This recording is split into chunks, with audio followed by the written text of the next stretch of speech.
Welcome back to my new video.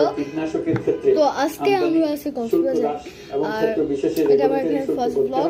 তো তোমরা আশা করি ভালো করে এনজয় করবা আর নিচে কমেন্টে বল দিও কেমন লাগে আর ভিডিওটাকে লাইক করে দাও, চ্যানেলটাকে সাবস্ক্রাইব করে দাও, কারণ এটা অনেক মজার একটা ভিডিও হতে চলছে। তো চলো শুরু করা যাক। ওকে তো গাইস, তো আমরা আছি এখন আমাদের হোটেলে।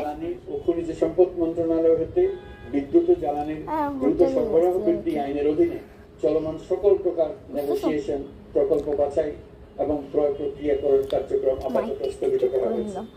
গত 1.5 দশকে এই আইন ব্যবহার করে আমরা এখন আমাদের হোটেলে আছি আর আমি এখন হোটেলের ট্যুর দিয়ে দেবো তোমাদের। আর আমি এই থাকি পারবো না, আমি একটু বিকাল টাইপের করলে অনেক মজা হইতো, কারণ তখন বৃষ্টি পড়তেছিল।